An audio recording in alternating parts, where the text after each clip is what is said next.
ಆತ್ಮೀಯ ಸೋದರರೇ, ಇಂದಿನ ಕ್ಲಾಸ್ನಲ್ಲಿ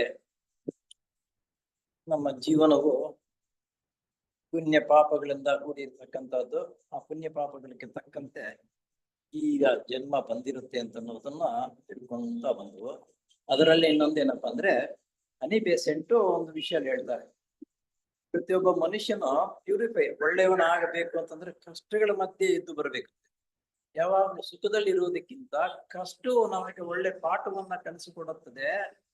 ನನಗೆ ನಂತರ ಜನ್ಮವನ್ನ ಕೊಡುವಂಗಿದ್ದರೆ ಮೊದಲಿನಿಂದ ಬಂದಿರತಕ್ಕಂತ ಕಷ್ಟಗಳು ಒಂದು ಚೂರು ಇಲ್ಲದಿರ ನಂತರ ಸೇರಿಸಿದ್ರೆ ನಾನು ನಂತರ ಅದೇ ಜೀವನವನ್ನು ನಡೆಸೋದಕ್ಕೆ ಇಷ್ಟಪಡ್ತೀನಿ. ಸುಖವು ನನಗೊಂದು ಚೂರು ಏನ್ ಬೇಕಾಗಿಲ್ಲ ಅಂತಾರಂತೆ.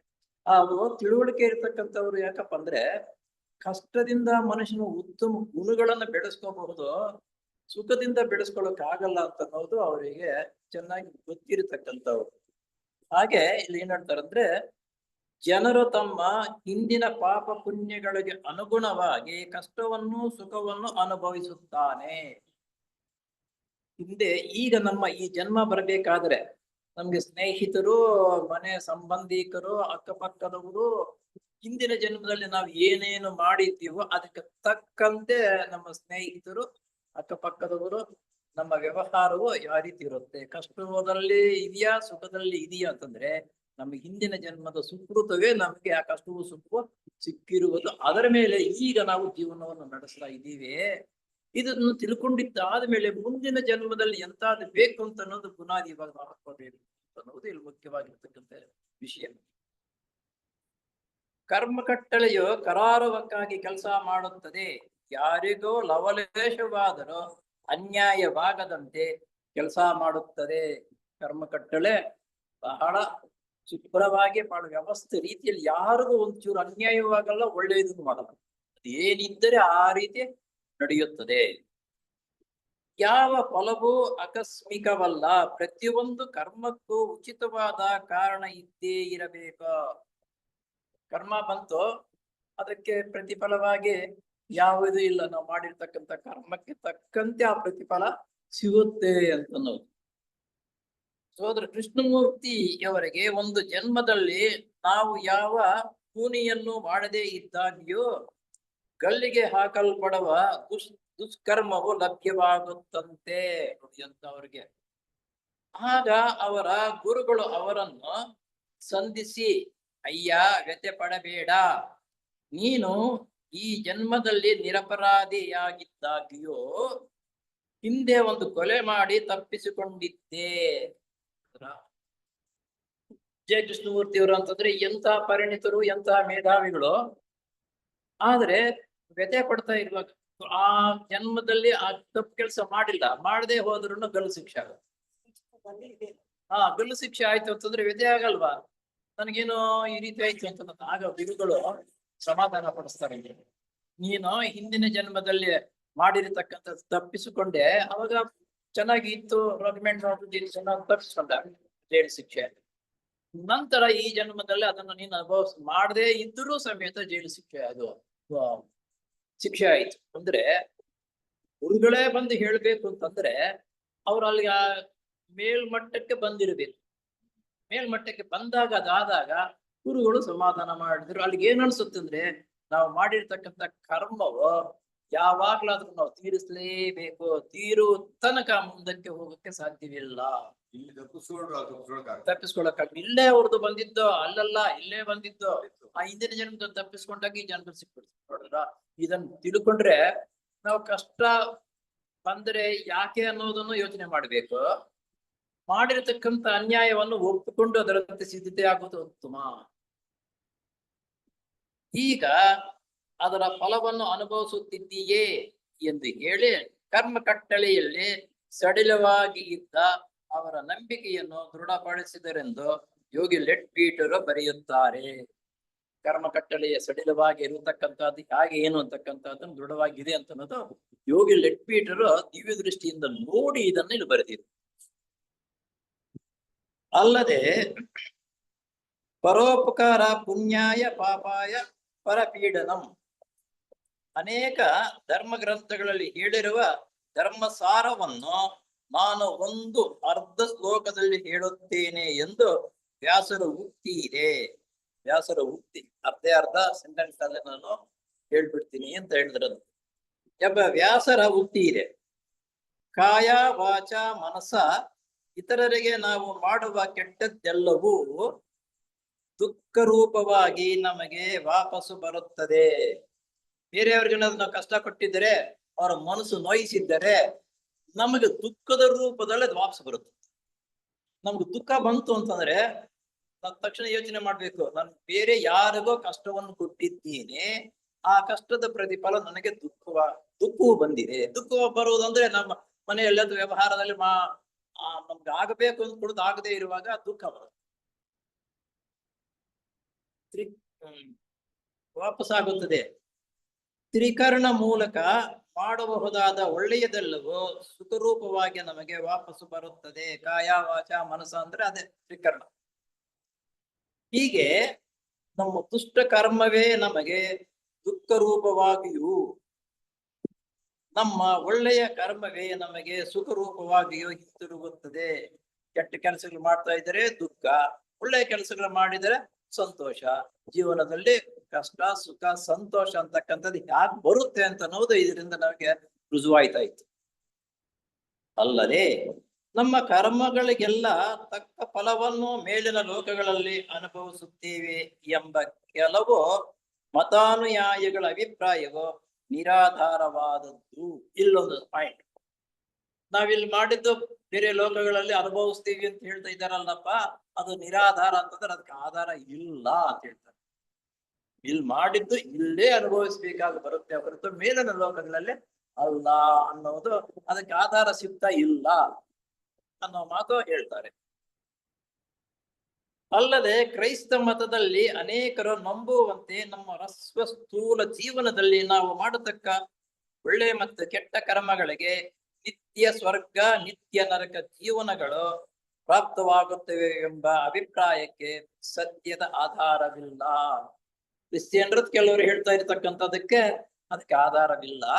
ಸುಮ್ಮನೆ ಚರ್ಚಿನಲ್ಲಿ ಆ ರೀತಿ ವಿಷಯ ಹೇಳ್ತಾರೆ. ಅವ್ರದ್ದು ಮೂಢನಂಬಿಕೆನೋ ಒಂಥರ ಒಂದೇ ಜನ್ಮ ಅವ್ರು ಅನ್ನೋದಾಗೆ, ನೀವು ಒಂದು ವಾರದಲ್ಲಿ ಪೂರ್ಣವಾಗಿ ಏನ್ ಕೆಟ್ಟ ಕೆಲಸಗಳು ಮಾಡಿದ್ರು ಚರ್ಚಿಗೆ ಹೋಗ್ಬಿಟ್ಟು ಫಾದರ್ ಇದೆಲ್ಲ ಮನ್ನಾ ಮಾಡ್ಬಿಟ್ರೆ ಮನ್ನಾ ಆಗೋಯ್ತೆ ಅಂತ ಹೇಳ್ಬಿಟ್ಟು ಆ ಮೂಢನಂಬಿಕೆಯಿಂದ ಏನೇ ಕೆಲಸಗಳಿದ್ರು ವಾರ ಡೆಫಿನೆಟ್ ಆಗಿ ಚರ್ಚಿಗೆ ಹೋಗ್ತಾರೆ, ಮಾಡ್ತಾ ಇರೋದು. ಇದು ನಾವು ಯೋಚನೆ ಮಾಡಿದಾಗ ಸ್ವಲ್ಪ ಅದು ಇಲ್ಲ, ಅದಕ್ಕೆ ಆಗ್ಲಿಕ್ಕೆ ಸಾಧ್ಯವೇ ಇಲ್ಲ.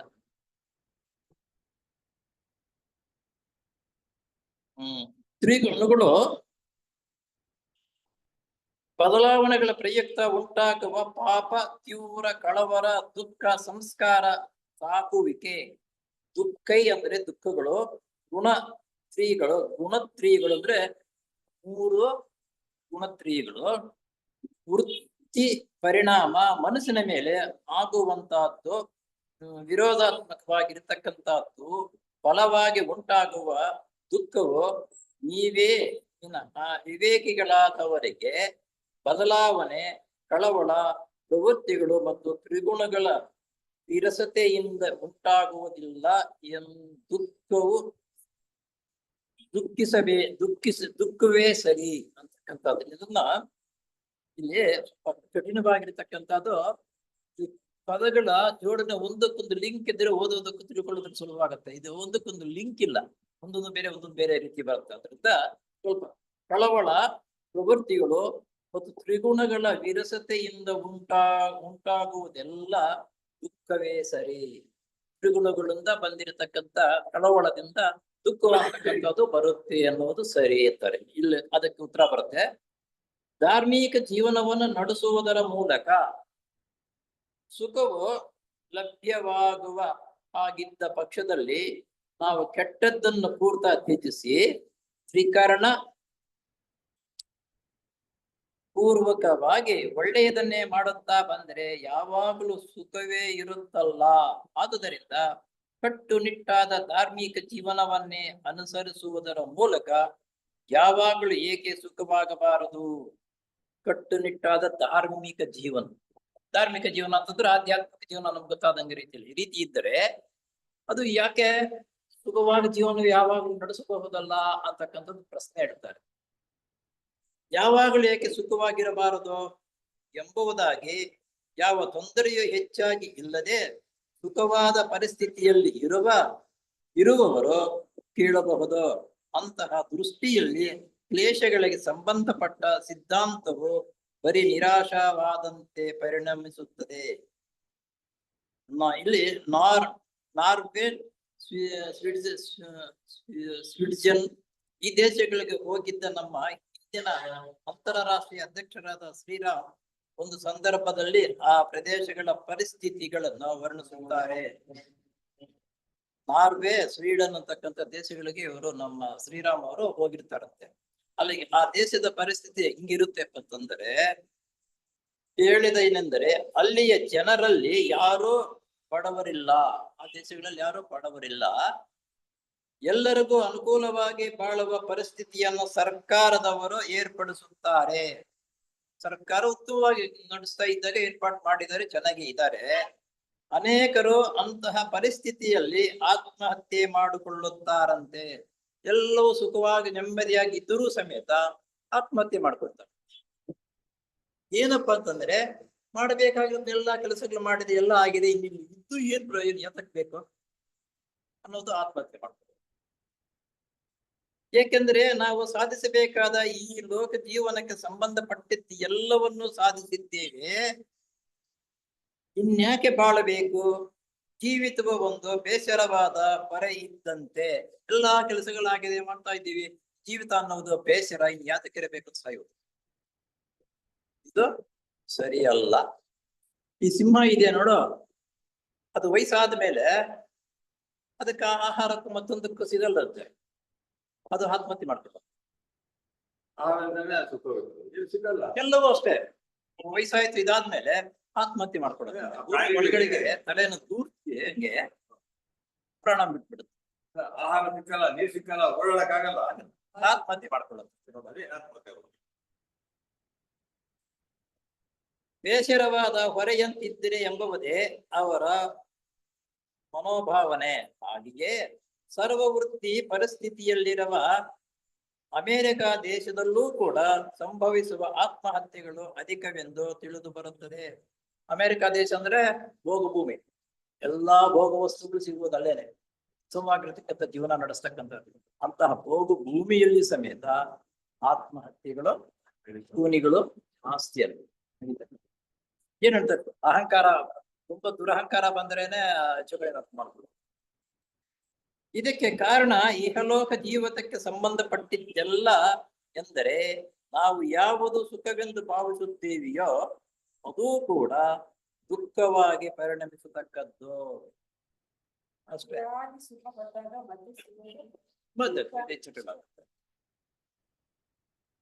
ಇದು ಒಂದು ಚಿರೋಟಿ ಮೇಲೆ ಅಕ್ಕರೆಯಿಂದ ಮನುಷ್ಯನ ಅದನ್ನ ಸವಿಯುತ್ತಾ ಬಂದಂತೆಲ್ಲ ಸಾಕು, ಬೇಡ ಎಂಬ ಮನೋಭಾವನೆ ತಾಳುತ್ತಾನೆ. ಹೀಗೆಯೇ ಇಂದ್ರಿಯ ಸಂಬಂಧವಾದ ಸುಖಗಳೆಲ್ಲವೂ ಅಂತ್ಯದಲ್ಲಿ ದುಃಖದಲ್ಲಿ ಪರಿಣಮಿಸುತ್ತವೆ.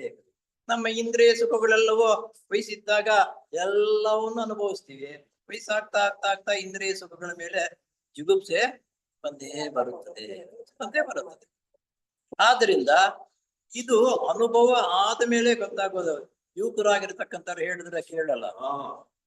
ಅದಕ್ಕಾಗಿ ನೋಡಿ, ಭಗವಂತನು ಎಲ್ಲಾ ವಯಸ್ಸು ಹಂತಗಳನ್ನು ಇಟ್ಟು ಆ ಹಂತಗಳಲ್ಲಿ ಯಾವ್ದು ಅನುಭವಿಸಬೇಕು, ಯಾವ್ದೇನ್ ಮಾಡ್ಬೇಕು ಅದನ್ನು ಮಾಡ್ಬೇಕು.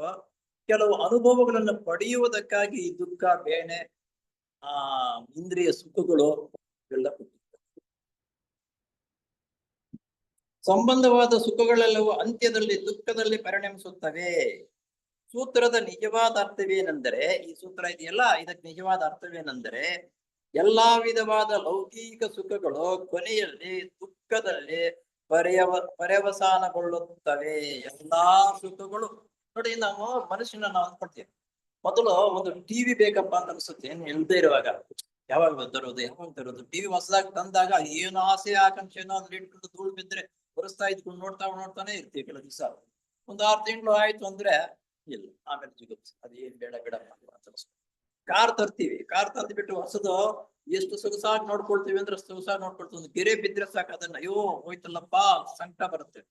ಅದನ್ನು ಕೆಲವು ದಿವಸ 2-3 ವರ್ಷ ಆಯ್ತು ಅಂತಂದ್ರೆ ಅದ್ರ ಮೇಲೆ ನಂತರ ಆ ಧೂಳಾದ್ರೂ ಬಿದ್ದಿರಲಿ ಏನಾದ್ರೂ ಅದ್ರ ಕಡೆ ನೋಡ. ಹೀಗೆ ಕೆಲವು ದಿವಸ ಸುಖವನ್ನು ಇದನ್ನ ಅನುಭವಿಸಿದ ಮೇಲೆ ಅದ್ರ ಮೇಲೆ ಆಸೆ ಅನ್ನೋದು ಕಡಿಮೆ ಆಗ್ತಾ ಬರುತ್ತೆ. ನೋಡು, ಭಗವಂತ ಇವೆಲ್ಲ ಇಟ್ಟಿರುವುದು ಅತಿಯಾಗಿ ಆಸೆ ಬಂತು, ನಂತರ ಆಸೆ ಕಡಿಮೆ ಆಗ್ತಾ ಮಾಡಿರುವುದಂದ್ರೆ ನಿಧಾನಕ್ಕೆ ಆತನ ಎಲ್ಲವೂ ತಿಳ್ಕೊಳ್ಳುವುದಕ್ಕಾಗಿ, ನಮಗೆ ಮುನ್ಸೂಚನೆಯಾಗಿ ಅನುಭವ ಪಡೆಯುವುದಕ್ಕಾಗಿ ಅಂತ ವಿಷಯಗಳನ್ನ, ಅಂತ ವಸ್ತುಗಳನ್ನ, ಅಂತ ಜನರನ್ನ, ಅಂತ ಸ್ನೇಹಿತರನ್ನ ನಮಗೆ ಒದಗಿಸಿಕೊಟ್ಟಿರುವುದು ಅದಕ್ಕಾಗಿ. ನನಗೂ ನಿನಗೂ ಆಗಲ್ಲ ಅಂತಂದ್ರೆ ಅಂದ್ಕೊಳ್ತೀವಿ. ಆಗದೆ ಇರುವುದಕ್ಕೆ ಕಾರಣಗಳು ನಮಗೆ ಗೊತ್ತಿಲ್ಲ. ಆತನಿಂದ ನಾವು ಒಳ್ಳೆಯದನ್ನು ಕಳ್ಕೋಬಹುದು, ಇಲ್ಲ ಕೆಟ್ಟ ದಾರಿಗೂ ಹೋಗಬಹುದು. ಎರಡೂ ನಮಗೆ ಬಿಟ್ಟಿತ್ತು. ಅಥವಾ ದುಃಖವನ್ನು ಕೊಡುವ ಸ್ವಭಾವವು ಅವುಗಳಲ್ಲಿ ಅಡಗಿರುತ್ತದೆ. ಅವು ವಸ್ತುವೇ ಆಗಲಿ, ಆ ದುಃಖ ಬರತಕ್ಕಂಥ ಸ್ವಭಾವ ಆ ವಸ್ತುವಿನಲ್ಲಿ ಅಡಗಿರುತ್ತದೆ. ಪರಿಣಾಮ ಏನೆಂದರೆ ಬದಲಾವಣೆ ಮನುಷ್ಯನ ಬಾಲ್ಯದಲ್ಲಿ ಕ್ರೀಡಾಸಕ್ತನಾಗಿರುತ್ತಾನೆ. ಬದಲಾವಣೆಗಳಾಗಪ್ಪೆ. ಬಾಲ್ಯದಲ್ಲಿ ಕ್ರೀಡಾಸಕ್ತಿ, ಆಟ ಪಾಠಗಳನ್ನು ಆಡಬೇಕು ಅಂದ್ರೆ ಬಹಳ ಆಸೆ. ಮನೇಲಿ ಬೈತಾ ಇದ್ರು ಹೇಳಿದ್ರೆ ಕೇಳಿ ಹೊರಟಾಗ್ತಾರೆ ಆಟ ಆಡೋಕೆ. ಆತನೇ ಪ್ರೌಢಾವ್ಯವಸ್ಥೆನಾದಾಗ ಇಂದ್ರಿಯ ಸುಖವನ್ನು ಬಯಸುತ್ತಾನೆ. ಆಟ ಪಾಠ ಆಡ್ತಕ್ಕಂಥ ವಯಸ್ಸಾದ ಮೇಲೆ, ಪ್ರೌಢನಾದ ಮೇಲೆ ಇಂದ್ರಿಯ ಸುಖಗಳನ್ನು ಅನುಭವಿಸಬೇಕು ಅಂತಕ್ಕಂಥ ಆಸೆ ಅವನಲ್ಲೇ ಚಿಗುರುತ್ತೆ. ಮೊದಲು ಆಟ ಪಾಠಗಳಾಡ್ಬೇಕು ಅಂತಕ್ಕಂಥ ಆಸೆ ಬರುತ್ತೆ. ವಯಸ್ಸು ಬಂದಾಗ ಆಟ ಪಾಠಗಳನ್ನು ಬಿಟ್ಟು ಬಿಡ್ತಾರೆ. ಆ ಇಂದ್ರಿಯಗಳ ಸುಖವನ್ನು ಅನುಭವಿಸಬೇಕು ಅಂತಕ್ಕಂಥದ್ದು ಅವನಲ್ಲಿ ದೇಹದಲ್ಲಿ ಆ ರೀತಿ ಬೆಳವಣಿಗೆ ಆಗುತ್ತದೆ. ಇವೆಲ್ಲ ನೋಡಿ ಭಗವಂತ ಯಾವ ರೀತಿ ಇಟ್ಟಿದ್ದಾನೆ ಅಂತ ನೋಡಿ. ಆಗ ಆಟ ಪಾಠಗಳು ಬೇಕಾಗುವುದಿಲ್ಲ. ಅನಂತರ ವೃದ್ಧನಾಗುತ್ತಾ ಬಂದಂತೆಲ್ಲ ಆಯ್ತಾ, ಬಾಲ್ಯವಾಯ್ತು, ಯೌವನವಾಯ್ತು, ನಂತರ ವೃದ್ಧರಾಗ್ಲೇ ಆಗ್ತೀವಿ ನಮ್ಮ ವಯಸ್ಸಿಗೆ. ಇವೆಲ್ಲ ನಾವೆಲ್ಲರೂ ಅವೇ. ಈಗ ಬಂದಂತೆಲ್ಲ ಆ ಇಂದ್ರಿಯ ಸುಖಗಳೇ ಬೇಡದಂತಾಗುತ್ತವೆ. ಆ ಇಂದ್ರಿಯ ಸುಖಗಳು ಅನುಭವಿಸಿದೀವಿ, ಏನೇನು ಹೇಗೆ ಅಂತಕ್ಕಂಥ ಅಯ್ಯೋ ಬೇಡಪ್ಪ ಸಾಕಪ್ಪ ಅಂತ ಅನಿಸ್ಬಿಡುತ್ತದೆ ನಮಗೇನೆ. ಇಂದ್ರಿಯ ಸ್ಕಾಲಿತ್ಯಗಳು ಒದಗಿ ಅರ್ಧಂಬರ್ಧ ಕುರುಡುತನ, ನಿಶ್ಯಕ್ತಿ ಮತ್ತು ವೃದ್ಧಾಪದಲ್ಲಿ ಸಾಧಾರಣವಾಗಿ ತನ್ನ ಆಪ್ತ ಬಂಧು ಮಿತ್ರರೇ ತನ್ನನ್ನು ಉದಾಸೀನ ಭಾವನೆಯಿಂದ ಕಾಣುತ್ತಾರೆ. ವೃದ್ಧಾಪ್ಯ ಬಂತಂದ್ರೆ ಅರ್ಧಂಬರ್ಧ ಕಿವಿ ಕೆಡಿಸುತ್ತೆ, ಕಣ್ಣು ಸರಿಯಾಗಿ ಕಾಣಿಸಲ್ಲ, ನಡ್ಕೊಂಡು ಹೋಗೋಕೆ ಬಿದ್ದೋಗ್ತೀವಿ, ಬೇರೆಯವ್ರ ಆಶ್ರಯ ಬೇಕು ಅಂತ ಅನ್ಸುತ್ತೆ. ಊಟ ಮಾಡ್ಬೇಕು ಅಂತಂದ್ರೆ ನಾವ್ ಈ ಕಡೆ ತಿಂತಿದ್ರೆ ಜೊಲ್ಲು ಈ ಕಡೆ ಬರುತ್ತೆ, ಬಿದ್ದೋಗುತ್ತೆ. ಎಲ್ಲ ನೋಡ್ತಾ ಇರ್ತಕ್ಕಂಥವ್ರ ಮನೆಗೆ ಬಂದಿರ್ತಕ್ಕಂಥ ಸೊಸೆ ಆಗ್ಲಿ ಬೇರೆ ಅವರಾಗ್ಲಿ ವಯಸ್ಸಿನಲ್ಲಿ ಇರ್ತಕ್ಕಂಥ ಏನಪ್ಪಾ ನಿಂದು ದರಿದ್ರ ಯಾವಾಗ್ಲೂ ಒಂದೇನೋ ಹೌದು ಅಂತಾರೆ, ಅನ್ನೇ ಅಂದ್ಬಿಡ್ತಾರೆ. ಈ ರೀತಿ ಅನಿಸ್ಕೋಬೇಕಾಗಿ ಬರುತ್ತೆ. ರಾತ್ರಿ ಹೊತ್ತು ಸರಿಯಾಗಿ ನಿದ್ರೆ ಬರುವುದಿಲ್ಲ. ನಮ್ಗೆಲ್ಲ ಅನುಭವವೇ ಇದು. ರಾತ್ರಿ ಹೊತ್ತು ಸರಿಯಾಗಿ ನಿದ್ದೆ ಬರಲ್ಲ. ನಮ್ಗೆ ಹೇಳ್ತಾರೆ ರಾತ್ರಿ ಹೊತ್ತು ಸರಿಯಾಗಿ ನಿದ್ದೆ ಬರಲ್ಲ ಅಂದ್ರೆ ನಮಗೆ ಏನ್ ಮಾಡ್ತೀರಿ ಅಂತಂದ್ರೆ, ಒಳ್ಳೆ ಪುಸ್ತಕವನ್ನು ಓದೋದನ್ನ ಅಭ್ಯಾಸ ಮಾಡ್ಕೊಂಡು. ನಿದ್ದೆ ಬರ್ಲಿಲ್ಲ, ಒಂದು ಪುಸ್ತಕ ಓದು, ಒಳ್ಳೇದಲ್ವಾ ಅದು? ಆ ಒಳ್ಳೆಯದೆ. ಅದಕ್ಕೆ ಬದಲಾಗಿ ಅಯ್ಯೋ ನನ್ನ ನಿದ್ದೆ ಬರ್ಲಿಲ್ಲ ವ್ಯಸನ ಪಟ್ಕೊಂಡು ಬೇರೆ ಅವ್ರನ್ನ ಎಬ್ಸೋ ಬಾಯರ್ಕಾಗ್ತಿದ್ದೆ, ನೀರ್ ತಕೊಂಡ್ ಬಾ, ಅದು ಬಾ, ನಾನು ಬಾತ್ರೂಮ್ಗೆ ಹೋಗ್ಬೇಕು, ಲೈಟ್ ಹಾಕೋ, ಇದಾಕೋ ಅಂತ ಬೇರೆಯವರಿಗೆ ನಾವು ಹಿಂಸೆ ಕೊಡುವುದಕ್ಕಿಂತ ಒಂದು ಪುಸ್ತಕ ತೆಗೆದುಕೊಂಡು ಓದುವುದನ್ನ ಕಲ್ತುಕೊಂಡಾಗ ಎಷ್ಟು ಆ ಪುಸ್ತಕದಲ್ಲಿ ಏನಾದ್ರೂ ಸಾರ ಸಿಕ್ಕಿದ್ರೆ ಪೂರ್ತಿಯಾಗಿ ಓದ್ಬಿಡ್ತೀವಿ. ನಿದ್ದೆ ಬರುತ್ತೆ. ಆಮೇಲೆ ಹಾಗೆ ಹೆಗಲ ಮೇಲೆ ಹಂಗೆ ಪುಸ್ತಕ ಇರುತ್ತೆ, ಹಂಗೆ ನಿದ್ದೆ ಮಾಡ್ಬೇಕು. ಇದರಿಂದ ನಿದ್ದೆ ಬರ್ಲಿಲ್ಲ ಅಂತಂದ್ರೆ ಇಂತಹ ಕೆಲಸಗಳನ್ನ ಮಾಡೋದು ನಾವು ಕಲ್ತ್ಕೋಬೇಕು. ಒಳ್ಳೇದು. ವೃದ್ಧಾಪ್ಯದಲ್ಲಿ ತಿನ್ನುವುದು ಒಂದೇ ಸುಖಪ್ರದವಾಗಿರುವುದರಿಂದ ಅನೇಕರು ಅತಿಯಾಗಿ ತಿಂದು ರೋಗಗಳಿಂದ ಪರಿತಪಿಸುತ್ತಾರೆ. ವಯಸ್ಸಾದ ಮೇಲೆ ಕೆಲವರಿಗೆ ಚೆನ್ನಾಗಿ ತಿನ್ನಬೇಕು ಅನ್ಸುತ್ತೆ, ಬಾಯಿ ಚಪ್ಪಲ. ಬಾಯಿ ಚಪಲ. ಇನ್ ಕೆಲವರಿಗೆ ಮಾತುಗಳು ಹೇಳ್ಬೇಕು ನನ್ ಮನೆ ಇಷ್ಟು, ನನ್ ಸೊಸೆ ಇಂಥವಳು, ನನ್ ಮಗನ ಇಂಥ ಕೆಲಸ, ನಾನು ಕೆಲಸದಲ್ಲಿರುವಾಗ ಇಂಥದ್ ಮಾಡ್ತಾ ಇದ್ದೆ. ಇದು ಬೇರೆಯವರು ಎದ್ದು ಹೋಗ್ತಾ ಇದ್ರು ಕೂತ್ಕೊಳಪ್ಪ, ದರಿದ್ರ ಸಿಕ್ಕಿದ್ನಲ್ಲಪ್ಪ ಇನ್ ಬಿಡಲ್ಲಪ್ಪ ಅಂತ ತಪ್ಪಿಸ್ಕೊಂಡು ಹೊರಟಾಗ್ತಾರೆ. ಸೋಬೇರ್ಗಟ್ಟೆ. ತಪ್ಪಿಸ್ಕೊಂಡು ಹೊರಟಾಗ್ತಾರೆ. ಹಾಗೆ ಮಾತುಗಳು ಅಥವಾ ಹೆಚ್ಚಾಗಿ ತಿನ್ನುವುದು, ಇವೆರಡು ಬಹಳ ವೈರಿ. ಒಬ್ಬೊಬ್ಬರಿಗೆ ಒಂದೊಂದು ರೀತಿಯಲ್ಲಿ ವೃದ್ಧಾಪವಾದಾಗ ಇವು ಬರುತ್ತವೆ, ಹುಷಾರು ಅಂತ ಅನ್ನೋದು. ಅಲ್ಲದೆ ಇಷ್ಟರ ಮಟ್ಟಿಗೆ ಪರಿಸ್ಥಿತಿ ಕೆಟ್ಟಿದ್ದಾಗಿಯೋ ಸಾವಿನ ಭಯ ಬೇರೆ. ಇದೆಲ್ಲ ಆಯ್ತು. ನಮ್ಗೆ ವಯಸ್ಸಾದಾಗ ಈಗ ಅನೇಕ ಜನರು ಸತ್ತೋಗಿರ್ತಕ್ಕಂಥದ್ದು ನಾವು ನೋಡ್ತೀವಿ.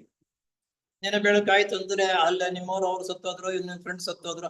70 ವರ್ಷ ಜಾಸ್ತಿ ನಾವು ಬದುಕಿದ್ರೆ ಆಮೇಲೆ ಸತ್ತೋಗ್ತಕ್ಕಂಥ ಜನರು ನೋಡುವುದೇ ಜಾಸ್ತಿ ನಮ್ದು. ಇದು ಒಂದು ಅನುಭವ. ನೋಡಪ್ಪ, ನಾವು ಸತ್ತೋಗ್ತಾ ಇದಾರೆ ಅಂತ ಹೇಳಿದ್ರೆ ನಾಳೆ ದಿವಸ ನಮಗೂ ಆಗುತ್ತೆ. ಆದ್ರಿಂದ ಸಾವು ಅಂತಂದ್ರೆ ಏನು ಅಂತ ಅನ್ನೋದನ್ನ ದೃಢವಾದ ಸಂಕಲ್ಪವನ್ನು ಮಾಡಿಕೊಂಡು ಸಾಯೋದಕ್ಕೆ ನಿನ್ನ ಸಿದ್ಧತೆ ಆಗ್ಬೇಕು. ಇದು ಬಂದಿರುತ್ತೆ. ಆಧ್ಯಾತ್ಮಿಕ ಜೀವನವನ್ನ ನಡೆಸ್ತಕ್ಕಂಥವನು ಸಾಯುವುದಕ್ಕೆ ಸಿದ್ಧತೆ ಮಾಡ್ಕೋಬೇಕು, ಭಯ ಪಡಬಾರ್ದು. ಅವನು ಸತ್ತ ಇವನು ಸತ್ತ ಅಂತ ಹೇಳಿದ ತಕ್ಷಣ ಅಯ್ಯೋ ಒಂದೇನಪ್ಪ ಅಯ್ಯೋ ಅಂತ ಅಂತೀವಿ. ಯಾಕಂದ್ರೆ ಅವನು ಹೇಳಿದಾಗ ಅವನಿಗೆ ತೃಪ್ತಿ ಆಗ್ಬೇಕು. ಅಯ್ಯೋ ಸಂಕಟ ಪಟ್ರೆ ಅವನು ತೃಪ್ತಿ ಆಗುತ್ತೆ. ಅವನು ತೃಪ್ತಿ ಪಡುವುದಕ್ಕಾಗಿ ಮೇಲ್ಗಡೆ ಸಂಕಟ ಪಡ್ತಕ್ಕಂಥವ್ರು ಇದ್ದಾರೆ. ನಾಟಕ, ಅದರಲ್ಲೂ ನಾಟಕ. ಯಾರು ಮರಣವನ್ನು ಇಚ್ಛಿಸುವುದಿಲ್ಲ. ಇಷ್ಟೆಲ್ಲ ನಾವೆಲ್ಲ ಹೇಳ್ತಾ ಇದ್ದೀವಿ. ಆ ಮರಣದ ಕಾಲ ನಾವು ಬಂದಾಗ ಏನ್ ಅನ್ಕೊಳ್ತೀವೋ ಏನೋ ಇವಾಗ ಹೇಳ್ತೀವಿ ಧೈರ್ಯವಾಗಿ. ಆದ್ರೆ ಯಾರೋ ಇಚ್ಛೆ ಪಡುವುದಿಲ್ಲ. ಹೀಗೆ ದೇಹ ಪರಿಸ್ಥಿತಿಯಲ್ಲೂ ಹೊರಗಿನ ಪರಿಸ್ಥಿತಿಗಳು ಬದಲಾವಣೆ ಹೊಂದುತ್ತವೆ. ದೇಹ ಪರಿಸ್ಥಿತಿ, ಹೊರಗಿನ ಪರಿಸ್ಥಿತಿಯು ಬದಲಾವಣೆಗಳು ಆಗ್ತಾನೆ ಇರುತ್ತವೆ ನಮ್ಮ ಜೀವನದಲ್ಲಿ. ಈ ಬದಲಾವಣೆಗಳನ್ನ ಕಂಡು ನಾವು ಅದಕ್ಕೆ ಹೊಂದಾಣಿಕೆ ಮಾಡಿಕೊಂಡು ಜೀವನವನ್ನು ನಡೆಸುವುದು, ಕಡಿದುಕೊಳ್ಳುವುದಕ್ಕಾಗಿ, ಅಭ್ಯಾಸವಾಗುವುದಕ್ಕಾಗಿ ಇವೆಲ್ಲ ಭಗವಂತನ ಇಟ್ಟಿರತಕ್ಕಂತಹ ಚುಟಿಕೆ. ಇದರಿಂದ ಮನುಷ್ಯನ ದುಃಖಕ್ಕೆ ಒಳಗಾಗುತ್ತಾನೆ. ದುಃಖ ಬರುವುದು ಹಾಗೆ. ಪ್ರಿಯವಾಗಿರತಕ್ಕಂಥವ್ರು ಹೋದ ಅಂದ್ರೆ ದುಃಖ, ಅಪ್ರಿಯವಾಗಿರತಕ್ಕಂಥ ವಸ್ತುವು ಕಂಡ್ರೆ ದುಃಖ. ಈ ರೀತಿ ದುಃಖವೂ ಸಂತೋಷವೂ ಮನುಷ್ಯನಿಗೆ ಇಟ್ಟಿರತಕ್ಕಂಥ ಈ ಅನುಭವಗಳನ್ನ ಪಡೆಯುವುದಕ್ಕಾಗಿ ಇಟ್ಟಿದ್ದಾನೆ. ಹೀಗೆ ಕೀರ್ತಿ, ಅಧಿಕಾರ ಮತ್ತು ಐಶ್ವರ್ಯ ಇವುಗಳೆಲ್ಲವನ್ನು ಮನುಷ್ಯನು ಬಿಟ್ಟು ಹೋಗಬೇಕಾಗುತ್ತದೆ. ಒಳ್ಳೆ ಮನೆ ಹೇಳ್ತಾರೆ, ಬಂಗ್ಲೆ ನೋಡು, ಮನೆ ಹಿಂಗ್ ಕಟ್ಟಿದ್ದೀನಿ, ಹಂಗ್ ಕಟ್ಟಿದ್ದೀನಿ, ಹಂಗಿದೆ, ನಮ್ಮ ಮೊಮ್ಮಗಳು ಡಾಕ್ಟ್ರು, ಇನ್ನೊಬ್ಬ ಇಂಜಿನಿಯರ್, ತಿಂಗಳಿಗೆ ಇಷ್ಟು ಲಕ್ಷಗಳು ಬರುತ್ತೆ ಅಂತ ಆಸೆನೇ ಇದು. ಇವೆಲ್ಲ ಬಿಟ್ಟು ಹೋಗ್ಬೇಕಾದ್ರೆ ಪ್ರತಿಯೊಬ್ಬರಿಗೂ ಆ ಸಂದರ್ಭದಲ್ಲಿ ಹೆಂಗಪ್ಪ ಇವೆಲ್ಲ ಬಿಡುವುದು ಅಂತ ಅಂದೇ ಇರುತ್ತೆ. ಅಶೋಕ್ ಚಕ್ರವರ್ತಿ ಪ್ರಾಣ ಬಿಡುವಾಗ ಎಷ್ಟೋ ಹೇಳಿದ ಇದ್ದವನು ಪ್ರಾಣ ಬಿಡಲು ಒಂದ್ 2-3 ದಿವಸ ಹೊರಗಿದ್ನಂತೆ.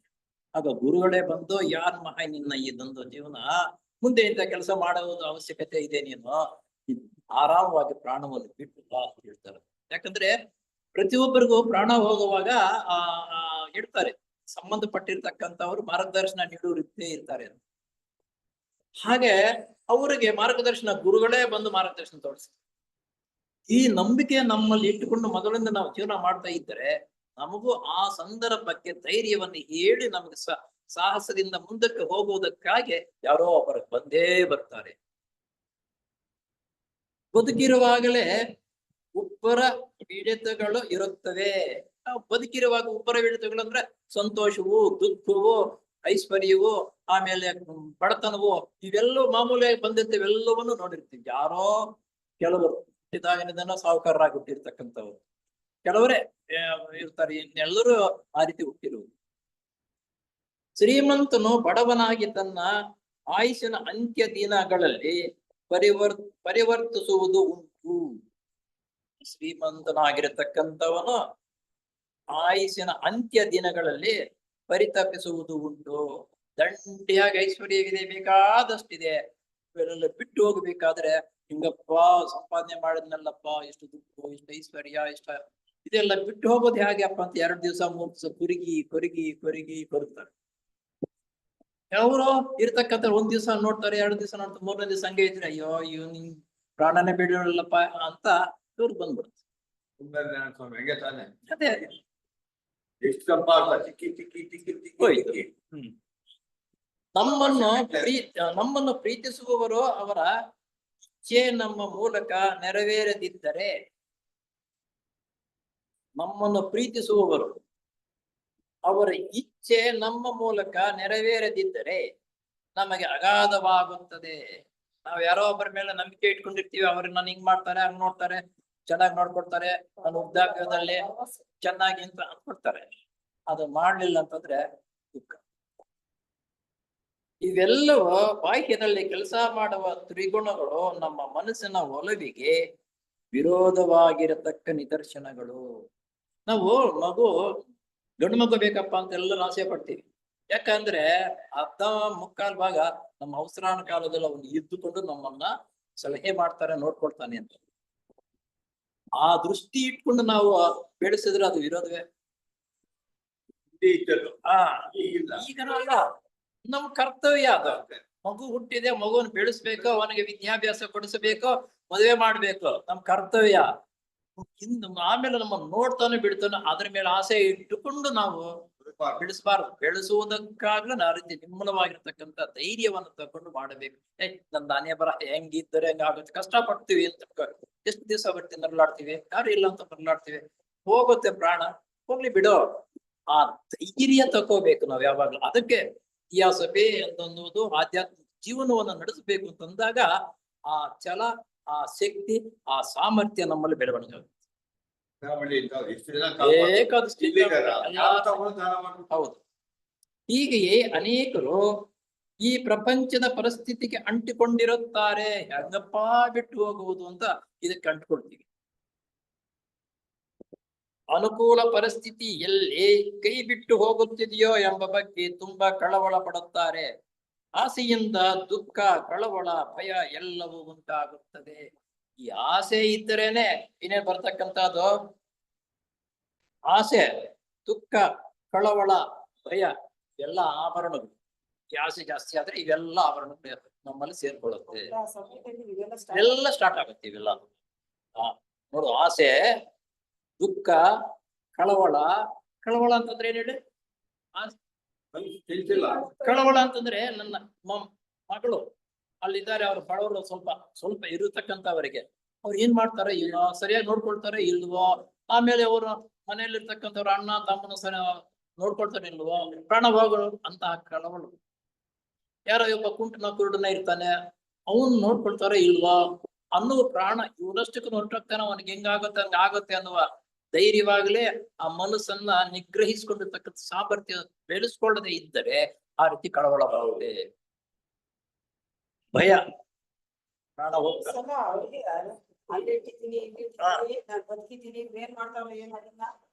ಎಲ್ಲವೂ ಉಂಟಾಗುತ್ತದೆ. ಇವು ಎಲ್ಲರಿಗೂ ಬರುತ್ತವೆ. ಹುಟ್ಟಿದ ದೇಹ ಸಾಯಲೇಬೇಕು, ನಿರ್ಧಾರ ತಗೋಬೇಕು. ಹುಟ್ಟಿದ ದೇಹ ಸಾಯಲೇಬೇಕು. ಯಾಕೆ ಇದ್ರ ಮೇಲೆ ವ್ಯಾಮೋಹ ಪಡ್ಬೇಕು ನಾವು ಅನ್ನೋ ಒಂದು ನಿರ್ಧಾರವನ್ನು ತಗೊಂಡಾಗ ಎಲ್ಲವೂ ಸಾವಿನ ಕಡೆಗೆ ಒಬ್ಬರಿ ಹಿಂದೆ ಒಬ್ಬರು ಸಾಗಿ ಮುಂದುವರಿಯುತ್ತಿದ್ದಾರೆ. ನೋಡ್ತಾ ಇದ್ದೀವಿ, ಸಾವು ಸಾವು ಸಾವು, ಒಬ್ಬರಾದ್ಮೇಲೆ ವಾರ್ತೆಗಳು ಬರ್ತಾನೇ ಇರುತ್ತೆ, ಸತ್ತೋಗ್ತಾನೆ ಇದ್ದಾರೆ.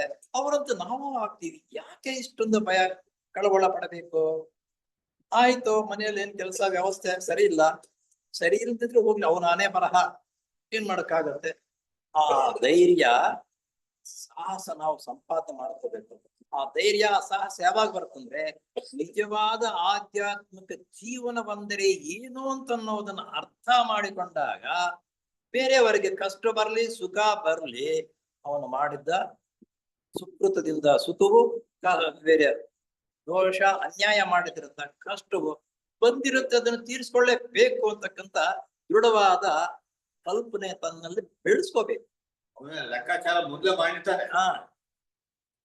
ಆದರೆ ಜನರು ಮಾಯೆ ಭ್ರಾಂತಿಗೆ ಒಳಗಾಗಿ ಅದನ್ನು ಮರೆತು ಕ್ಷಣಿಕವಾದ ಸುಖ ಸಾಧನೆಯಲ್ಲಿ ನಿರತರಾಗಿರುತ್ತಾರೆ. ಈ ಸುಖ ಅಂತಕ್ಕಂಥದ್ದು ಕ್ಷಣಿಕವೇ ಇರುವುದು, ಏನು ಶಾಶ್ವತವಾಗಿರಲ್ಲ. ಆ ಸುಖವಾದ ಸ್ವಲ್ಪ ಕ್ಷಣಿಕವಾದ ಸುಖಕ್ಕೆ ಮರುಳಾಗೆ ಸಂಸಾರಗಳನ್ನು ಕಟ್ಟಿಕೊಂಡು ಮಕ್ಕಳನ್ನ ಎತ್ತಿ ಆ ಮೋಸ ದಗ ವಂಚನೆಯಿಂದ ಆಸ್ತಿ ಸಂಪಾದನೆಗಳನ್ನು ಮಾಡಿ ಮಾಡಿ ಮಾಡಿ ಇಟ್ಟು ಏನಾಗ್ತದೆ ಕಡೆಗೆ ಆದ್ದರಿಂದ ತಿಳ್ಕೊಂಡು ಕರ್ತವ್ಯ ಅದೇ ಸಾಪಿಷ್ಟ ಆಗಿರ್ತಕ್ಕಂಥವನು ತನಗೆ ಎಷ್ಟು ಬೇಕೋ ಜೀವನಕ್ಕೆ ಅಷ್ಟು ಸಂಪಾದನೆ ಮಾಡ್ಕೋಬೇಕು. ಅದಾದ ಮೇಲೆ ಬೇಡ. ನಾವು ಇದನ್ನ ಯಾವ ಪೂಜೆ ಸತ್ಯನಾರಾಯಣ ವ್ರತ ಮಾಡ್ತೀವಿ. ಸತ್ಯನಾರಾಯಣ ವ್ರತ ಮಾಡ್ತಕ್ಕಂಥದ್ದು ಉದ್ದೇಶ ಏನ್ ಗೊತ್ತದ ಯಾರಿಗೂ ಗೊತ್ತಿಲ್ಲ, ಸುಮ್ಮನೆ ಮಾಡ್ತೀವಿ. ಯಾಕಪ್ಪ ಅಂದ್ರೆ ಸತ್ಯನಾರಾಯಣ ವ್ರತ ಮಾಡೋದಕ್ಕೆ ಮೊದಲು ನೀನು ಆಸೆ ಆಕಾಂಕ್ಷೆ ಯಾವುದೋ ಒಂದು ರೀತಿಯಲ್ಲಿ ಸಂಪಾದನೆ ಇಷ್ಟೊಂದು ಮಾಡ್ಕೊಂಡಿರ್ತೀಯ. ಅಷ್ಟೊಂದು ಸಂಪಾದನೆ ಮಾಡಿಕೊಂಡಿದ್ದ ಆದ್ಮೇಲೆ ನಾನು ಇನ್ನು ಮುಂದೆ ಸಂಪಾದನೆ ಮಾಡುವುದಿಲ್ಲ, ಸತ್ಯದಿಂದ ಜೀವನವನ್ನು ನಡೆಸುತ್ತೇನೆ ಅಂತ ಅನ್ನುವುದಕ್ಕಾಗಿ ಆ ವ್ರತವನ್ನ ಮಾಡಿ ಬೇರೆಯವರನ್ನು ಕರೆದು ಅವ್ರ ಮುಂದೆ ಪ್ರತಿಜ್ಞೆ ಮಾಡೋದು, ನಾನು ಇನ್ನು ಮುಂದೆ ಸತ್ಯದಿಂದ ಜೀವನವನ್ನು ನಡೆಸುತ್ತೇನೆ ಅಂತ ಹೇಳಿ ಅವರಿಗೆ ಊಟೋಪಚಾರಗಳನ್ನ ಮಾಡಿ ಅಲ್ಲಿಂದ ಆಚೆಗೆ ಸಂಪಾದನೆ ಮಾಡಕ್ ಹೋಗಬಾರದು. ಅದು ಸತ್ಯನಾರಾಯಣ ವ್ರತ ಮಾಡೋದು. ನಾವು ಆ ರೀತಿಯಲ್ಲ ಮದುವೆ ಮಾಡ್ತೀವಿ ಒಂದು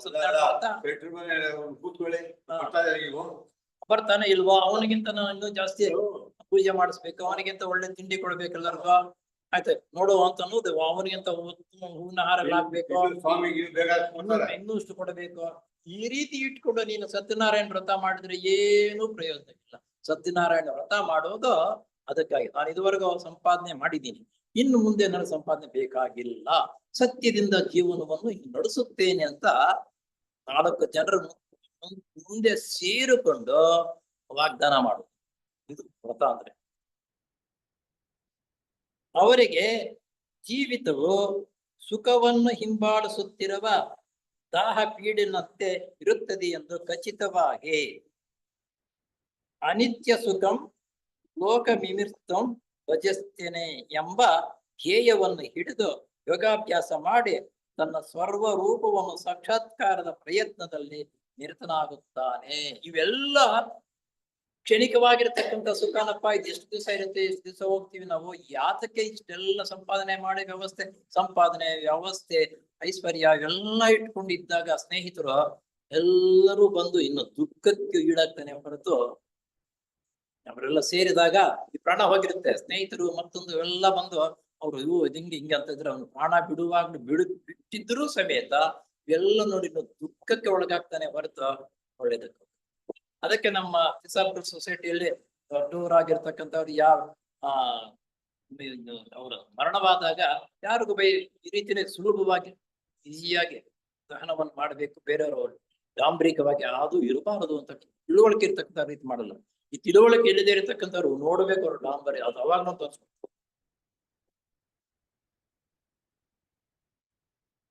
ಇಂತಹ ಸ್ಥೈರ್ಯವನ್ನು ಅನುಷ್ಠಾನ ಮಾಡಬೇಕಾದ್ರೆ ಯೋಗಾಭ್ಯಾಸ ಒಂದೇ ಇರುವ ಸಾಧನ. ಈ ರೀತಿ ಉತ್ತಮ ರೀತಿ ಗುಣಗಳನ್ನ ಬೆಳೆಸ್ಕೋಬೇಕು, ಆಸೆ ಅಂತಕ್ಕಂಥದ್ದು ತ್ಯಜಿಸಬೇಕು, ಸಂಪಾದನೆ ಮಾಡಬೇಕು, ತನ್ನ ಜೀವನಕ್ಕೆ ವ್ಯವಸ್ಥೆಗೆ ಎಷ್ಟು ಬೇಕೋ ಅಷ್ಟು ಇರಬೇಕು, ಸಂಪಾದನೆ ಮಾಡದಿರೋ ಸುಮ್ಮನೆ ಇರತಕ್ಕಂಥದ್ದು ತಪ್ಪು. ನ್ಯಾಯಬದ್ಧವಾಗಿ ನಿಯಮವಾಗಿ ಸಂಪಾದನೆಯನ್ನು ಮಾಡಬೇಕು, ವ್ಯವಸ್ಥೆ ರೀತಿಯಲ್ಲಿ ಜೀವನವನ್ನು ನಡೆಸಬೇಕು. ತನ್ನ ಪ್ರಾಣವನ್ನು ಬಿಡುವಾಗ ನಿಶ್ಚಿಂತವಾಗಿ ಉತ್ತಮ ರೀತಿಯಲ್ಲಿ ಪ್ರಾಣ ಬಿಡುವುದನ್ನು ತಿಳ್ಕೋಬೇಕು, ಪ್ರಾಕ್ಟೀಸ್ ಮಾಡ್ಕೋಬೇಕು. ನಮ್ದೆಲ್ಲ ನಿಜವಾಗ್ಲೂ ನಾವೆಲ್ಲ ಆ ಪ್ರಾಕ್ಟೀಸ್ ಮಾಡ್ಕೊಳ್ಳೋದು ಉತ್ತಮ ಸಾಧನ. ಮತಗಳು ಮತ್ತೆ ಕೆಲವರು ಭಕ್ತರು ಅಭಿಪ್ರಾಯ ಪಡುವಂತೆ ಧಾರ್ಮಿಕ ಜೀವನವನ್ನು ನಡೆಸುತ್ತಾ ಈಶ್ವರನಲ್ಲಿ ನಂಬಿಕೆಯನ್ನು ಇಟ್ಟುಕೊಂಡು ಬಾಳಿದರೆ ಮುಂದೆ ನಿನಗೆ ಸುಖವಾಗುವುದು ಖಚಿತ ಎಂಬ ಆಶೋತ್ತರವು ನಿರಾಧಾರವಾದದ್ದು. ದೇವ್ರು ಹಿಂಗ್ ಮಾಡ್ತಾರೆ ಹಿಂಗಿರುತ್ತೆ ಹಂಗಾಗಿರುತ್ತೆ ಅಂತಕ್ಕಂಥದ್ದು ಧಾರ್ಮಿಕ ಮಾತುಗಳು ಹೇಳ್ತಾರೆ, ಅದಕ್ಕೆ ಆಧಾರವಿಲ್ಲ. ನಿರಾಧಾರವಾದದ್ದು ಅಂದ್ರೆ ಆಧಾರ ಇಲ್ಲ ಅಂತ. ಈಗ ನಾವಿರುವಂತೆಯೇ ಮುಂದಿನ ಜನ್ಮದಲ್ಲಿ ಇರುತ್ತೇವೆ. ನಮ್ಮ ಸ್ವಪ್ರಯತ್ನದಿಂದ ಈಗಡೆ ಸಾಧಿಸಿದ್ದೇ ನಮ್ಮದು. ಇದು ಬಹಳ ಮುಖ್ಯ. ನಮ್ಮ ಸ್ವಪ್ರಯತ್ನದಿಂದ ಏನು ಸಾಧಿಸಿರುತ್ತೇವೋ ಅದೇ ನಾವು. ಒಳ್ಳೆ ಕೆಲಸಗಳನ್ನು ಮಾಡಿ ಒಳ್ಳೆ ರೀತಿಯಲ್ಲಿ ಜೀವನ ನಡೆಸಿಕೊಂಡಿದ್ರೆ ಒಳ್ಳೆ ಗುಣಗಳು ನಿನಗೆ ಮುಂದಿನ ಜೀವನಕ್ಕೆ ನಾಂದಿಯಾಗುತ್ತದೆ. ಕೆಟ್ಟದ್ದು ಮಾಡಿ ಮೋಸ ಆದಾಗ ವಂಚನೆ ಮಾಡಿದ್ರೆ ಮುಂದಿನ ಜನ್ಮದಲ್ಲಿ ಅಂತಹದ್ದೇ ಆಗುತ್ತೆ. ನಿನ್ ಕೆಟ್ಟದ್ದೇ ಎಲ್ಲ ವಂಚನೆನೇ ಮಾಡಿ ಸಂಪಾದನೆ ಮಾಡಿ 2 ತರಂದ್ರುಗಳು ಮಗ ಮೊಮ್ಮಗನು ತಿನ್ನುವಷ್ಟು ಸಂಪಾದನೆ ಮಾಡಿಟ್ರೆ ಮುಂದಿನ ಜನ್ಮದಲ್ಲಿ ನಿನಗೆ ದಗಾಕೋರ್ನ ಕಳ್ತನ ಮಾಡುವಂತ ಮಕ್ಕಳೇ ಹುಡ್ತಾರೆ. ಅವೆಲ್ಲ ಹಾಳು ಮಾಡ್ಬೇಕಲ್ಲ. ಹಾಳು ಮಾಡ್ಬೇಕು ಅಂತವರೇ ಹುಡ್ತಾರೆ. ಇಲ್ಲದಿದ್ದರೆ ಹೀಗಿರುವಂತೆಯೇ ಮುಂದುವರಿಯುತ್ತೇವೆ. ಆದುದರಿಂದ ಯೋಗಾಭ್ಯಾಸವನ್ನ ಕೈಗೊಂಡು ಬಾಳಿನ ಭ್ರಾಂತಿಯನ್ನು ಅತಿಗೆಳೆದು ನಮ್ಮ ನಿತ್ಯವಾದ ನಿಜ ಸ್ವರೂಪದ ಸಾಕ್ಷಾತ್ಕಾರಕ್ಕೆ ಪ್ರಯತ್ನ ಪಡುವುದು ಒಂದೇ ಮಾರ್ಗ ಉಳಿದಿರುವುದು.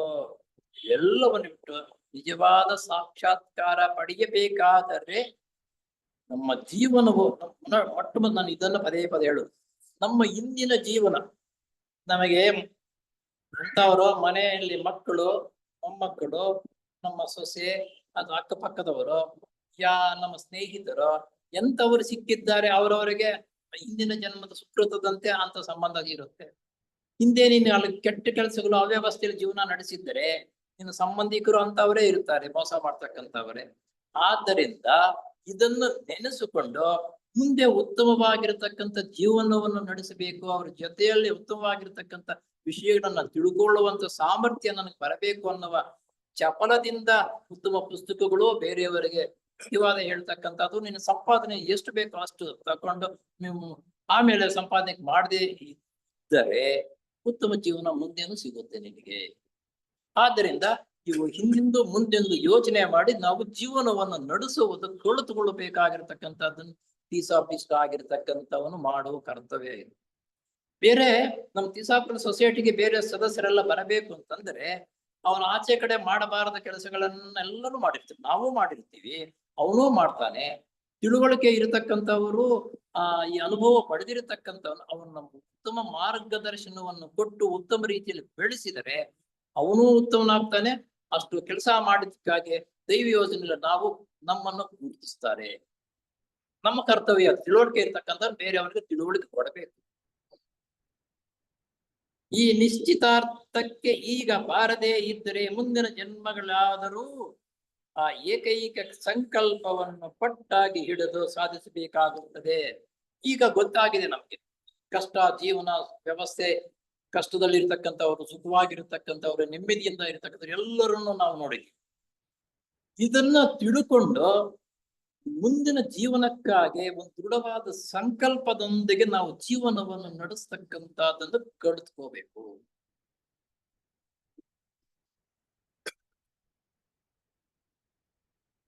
ಸಂಯೋಗ ಅಂದ್ರೆ ಎರಡನ್ನು ಸೇರಿಸುವಿಕೆ. ಸಂಯೋಗ ಅಂದ್ರೆ ಎರಡನ್ನು ಸೇರಿಸುವಿಕೆ. ಹೇಯಂತೂ ಎಲ್ಲಾ ದುಃಖಗಳನ್ನು ಕಾರಣ, ಎಲ್ಲಾ ದುಃಖಗಳಿಗೆ ಕಾರಣ ಹೇಯಂತ. ಇಲ್ಲಿ 17 ಪುರುಷ ಪ್ರಕೃತಿಗಳ ಸಂಯೋಗವೇ, ಪುರುಷ ಪ್ರಕೃತಿಯ ಸಂಯೋಗವೇ ಎಲ್ಲಾ ದುಃಖಗಳಿಗೂ ಮೂಲ ಕಾರಣವಾದದ್ದು.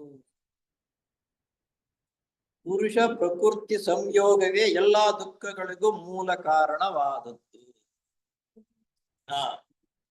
ಈಗ ನಾವು ಈ ನಿಯಮಿತವಾದ ದುಃಖಮಯ ಜೀವನದಿಂದ ಪಾರಾಗಿ ಈ ಶ್ಲೋಕಗಳನ್ನು ಮೂಲೋತ್ಪಾಟನೆ ಮಾಡುವ ಅಗತ್ಯಕ್ಕೆ ಬಂದಿರುತ್ತೇವೆ. ತಾತ್ಕಾಲಿಕವಾದ ಪರಿಹಾರಗಳಿಂದ ಪ್ರಯೋಜನವಿಲ್ಲ. ತಾತ್ಕಾಲಿಕವಾಗಿ ಜೀವನ ನಡೆಸ್ತಾ ಇದೀವಲ್ಲ, ಇದರಿಂದ ಏನು ಪ್ರಯೋಜನ ಆಗಲ್ಲ. ಕ್ಲೇಶಗಳನ್ನೇ ಗುಣಮಟ್ಟ ನಾಶಪಡಿಸುವವರಿಗೆ ನಮ್ಮ ಮನಃಶಾಂತಿ ದೊರೆಯುವುದಿಲ್ಲ. ಇದಕ್ಕೆ ಏನು ಮಾಡಬೇಕು ಎಂಬ ಪ್ರಶ್ನೆ ಈ ಸೂತ್ರದಲ್ಲಿ ಉತ್ತರ ದೊರೆಯುತ್ತದೆ. ಈ ಸೂತ್ರ ಅಷ್ಟೇ ಇರೋದು, ಆದ್ರೆ ವಿವರಣೆ ಎಷ್ಟಿದೆ ನೋಡಿ. ಅವಿದ್ಯೆ, ಅಸ್ಮಿತ, ಆತ್ಮ ಸ್ವರೂಪ ಜ್ಞಾನವನ್ನು ಮರೆತಿರುವುದೇ ಹೊರಗಿನ ದೇಹಾತ್ಮ ಭಾವನೆಯನ್ನು ಬೆಳೆಸಿಕೊಳ್ಳುವುದು ಈ ಶ್ಲೋಕಗಳಿಗೆ ಕಾರಣವೆಂಬ ಅಂಶವನ್ನು ಹಿಂದೆ ವಿವರಿಸಲಾಗಿದೆ. ಏಕೆ ಪರಿಪೂರ್ಣನು ಪರಿಶುದ್ಧನು ಆದ ಆತ್ಮವು ಈ ಪ್ರಕೃತಿಗೆ ಜಂಟಿಸಲ್ಪಟ್ಟು ಸಂಸಾರ ಚಕ್ರಕ್ಕೆ ಬಂಧಿತನಾಗಿದೆ. ಈ ಆತ್ಮ ಅಂತಕ್ಕಂಥದ್ದು ಸಂಸಾರ ಬಂಧನಕ್ಕೆ ಸಿಕ್ಕಿಕೊಂಡು ಅನುಭವಗಳನ್ನ ಪಡೆಯುವುದಕ್ಕಾಗಿ ಬಂದಿದೆ. ಅನುಭವಗಳ ಪಡೆಯದೆ ಹೋದ್ರೆ ನಾವು ಪರಿಶುದ್ಧರಾಗೋದು ಸಾಧ್ಯವಿಲ್ಲ. ಆದ ಆತ್ಮವು ಈ ಪ್ರಕೃತಿಗೆ ಜಂಟಿಸಲ್ಪಟ್ಟ ಸಂಸಾರ ಚಕ್ರಕ್ಕೆ ಬಂಧಿತವಾಗಿದೆ ಎಂಬ ಪ್ರಶ್ನೆಯು ಮೂಲಭೂತವಾದ ಸಮಸ್ಯೆಗೆ ಸಂಬಂಧಪಟ್ಟಿದ್ದು. ಮೂಲಭೂತವಾದ ಅಂದ್ರೆ ಇರುವುದು, ಮೂಲವಾಗಿರ್ತಕ್ಕಂಥದ್ರೆ ನಮ್ಗೆ ಅರ್ಥವಾಗ ಮೂಲಭೂತ ಅಂದ್ರೆ ಇರ್ತಕ್ಕಂಥ ಬಂಡವಾಳ, ಮೊದಲನೇ ಮೂಲ ಬಂಡವಾಳ. ಇದಕ್ಕೆ ಮನಸ್ಸಿನಿಂದ ಎಂದರೆ ವಿಚಾರ ಮಾಡಿ ಸಮಂಜಸವಾದ ಉತ್ತರ ಕಂಡುಹಿಡಿಯಲು ಸಾಧ್ಯವಿಲ್ಲ. ಇದಕ್ಕೆ ಯಾಕೆ ಈ ರೀತಿಯಾಗತ್ತೆ ಅನ್ನೋದಕ್ಕೆ ಸಮಂಜಸವಾದ ಉತ್ತರ ನಮಗೆ ದೊರೆಯುವುದಿಲ್ಲ. ಸಾಹುಕಾರನಿರ್ತಾನೆ, ಬಡವನಿರ್ತಾನೆ, ಅವ್ನು ಮಾಡದ ಅನ್ಯಾಯ ಕೆಲಸಗಳೇ ಮಾಡ್ತಾ ಇರ್ತಾನೆ, ಆದ್ರೆ ಅವನು ತುಂಬಾ ಸಾಹುಕಾರ. ಉತ್ತಮವಾಗಿರ್ತಕ್ಕಂಥ ಜೀವನ ನಡೆಸ್ತದ ಅವನು ಕಡು ಬಡವನಾಗ್ತಾನೆ. ಇದನ್ನಕ್ಕೆ ಉತ್ತರ ನಮ್ಮಲ್ಲಿ ಅರ್ಥವೂ ಆಗುವುದಿಲ್ಲ.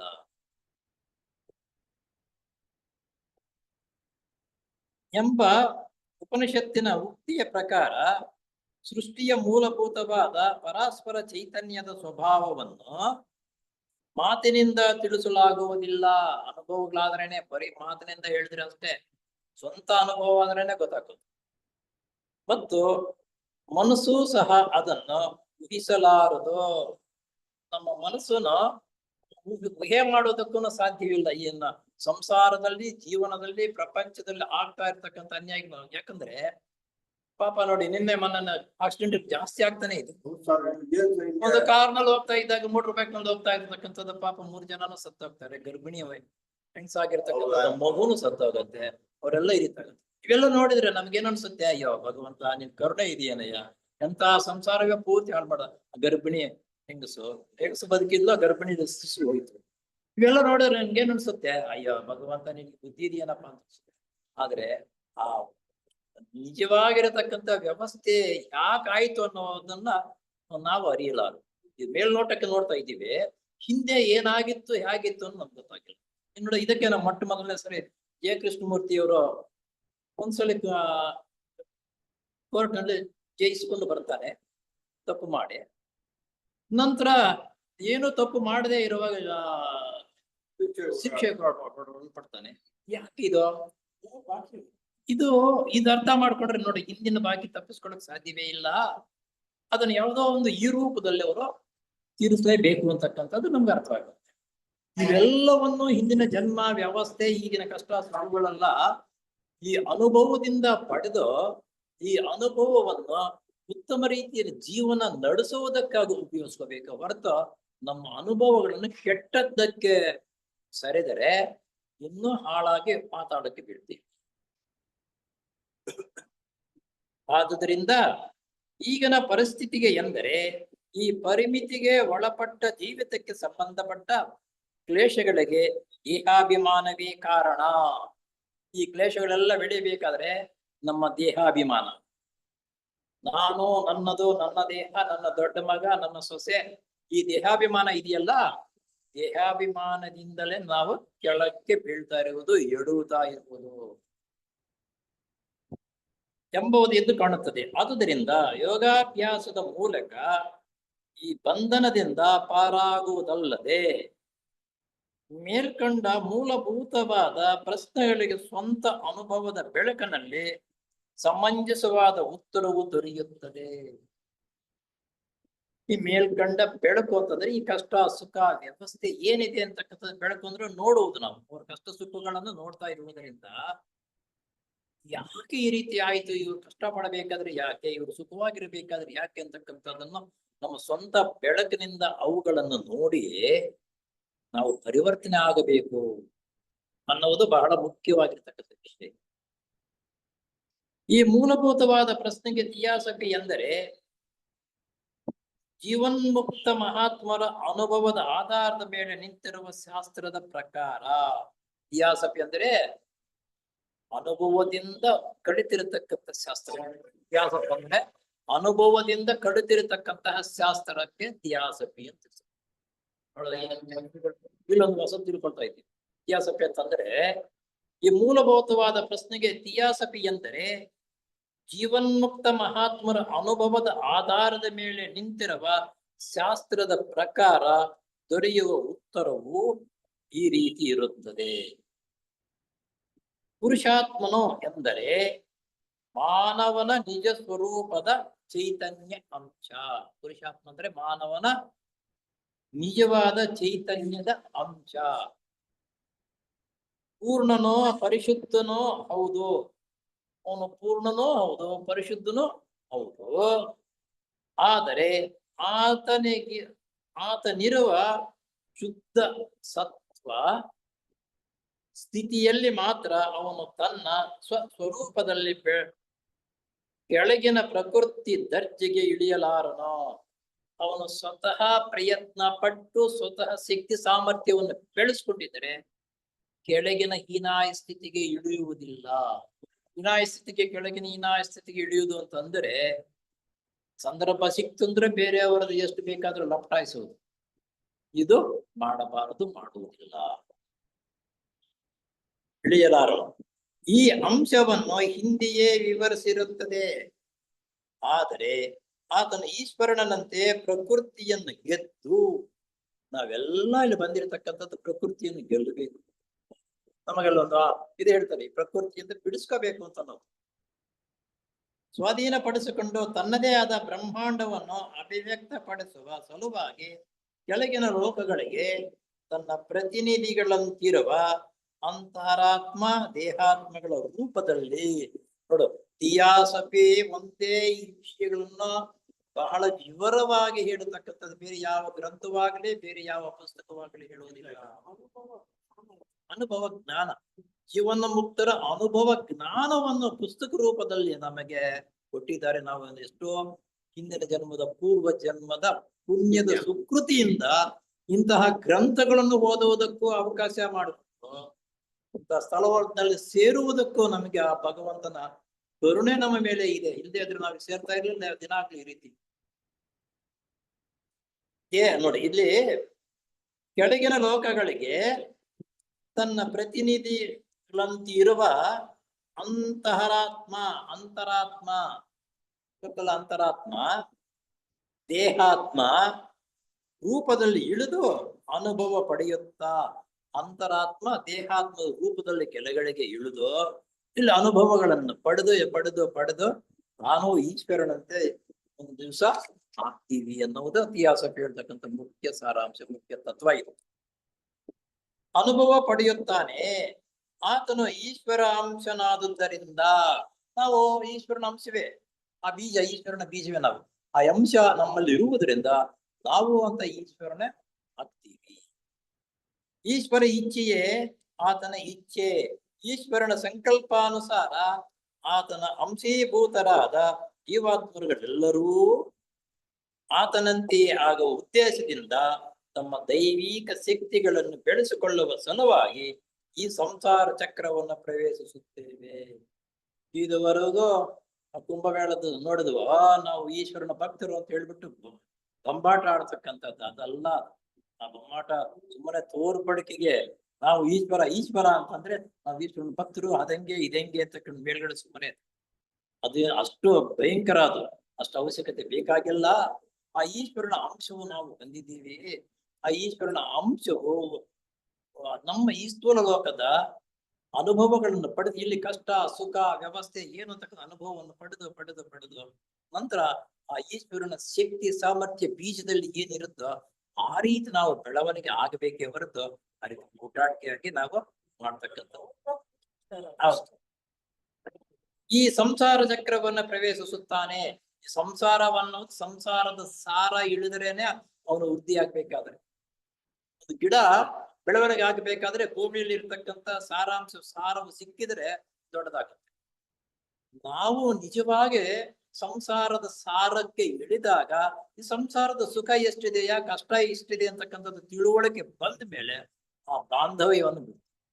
ಆ ಸುಖ ನಮಗೆ ದುಃಖ ಗೊತ್ತಾಗದೇ ಇದ್ರೆ ಅದಕ್ಕೆ ಕಟ್ಟಿಕೊಂಡಿರ್ತೀವಿ. ಆದುದರಿಂದ ಭಗವಂತ ಸಂಸಾರವನ್ನು ಕಟ್ಟಿರುವುದು, ಗಂಡ ಹೆಂಡತಿ ಮಕ್ಕಳು ಸ್ನೇಹಿತರು ಸಂಬಂಧಗಳನ್ನ ಇಟ್ಟಿರುವುದು ಇದಕ್ಕಾಗಿ. ಇವುಗಳಿಂದ ನಿನಗೆ ಏನು ಅನುಭವವಾಗುತ್ತೆ ಅಂತ ಸ್ವತಃ ಅನುಭವವನ್ನು ಪಡೆಯಬೇಕು ಅನ್ನೋ ಉದ್ದೇಶದಿಂದಲೇ ಇವೆಲ್ಲವನ್ನು ಇಟ್ಟಿರುವುದು. ಈ ಸ್ವತಃ ಇನ್ನೊಬ್ರು ಬೇರೆಯವರು ಕೊಡುವುದರಿಂದ ನಮ್ಗೆ ಅರ್ಥವಾಗಲ್ಲ. ನಾವು ಸ್ವತಃ ಅನುಭವದಿಂದ ಪಡೆದಾಗ್ಲೇನೆ ನಾವು ವೃದ್ಧಿ ಆಗ್ಬೇಕಾಗುತ್ತೆ. ಈ ಮುಂದಿನ 18 ಮತ್ತು 19ನೇ ಸೂತ್ರಗಳಲ್ಲಿ ಪತಂಜಲಿಗಳು ಅನಿತ್ಯ ಪ್ರಪಂಚದ ಸಾರಭೂತವಾದ ಲಕ್ಷಣಗಳನ್ನು ವರ್ಣಿಸಿರುತ್ತಾರೆ. ಸಾಕು, ಇದನ್ನ ಕಷ್ಟವಾಗಿಯೇ ಇದೆ, ಮುಂದಿನ ತರಗತಿಯಲ್ಲಿ ತಿಳ್ಕೊಳ್ಳೋಣ ಅಷ್ಟೇ. ಸಾಕು. ಮುಂದೆ ನಾವು 18, 19ನೇ ಸೂತ್ರದಲ್ಲಿ ಬರ್ತಕ್ಕಂಥ ವಿಷಯವನ್ನು, ಯಾಕಂದ್ರೆ ಸ್ವಲ್ಪ ನಾವು ಒಂದ್ರಲ್ಲಿ ಒಂದು ಇದು ಬೆರಿಕೆ ಆಗುತ್ತೆ, ಸಾಕು ಅಷ್ಟಕ್ಕೆ ನೆನೆಸಿ ನಂತರ ಇದನ್ನ ಮುಂದಕ್ಕೆ ಉಪಕಾರ ಮಾಡಿ. ಓ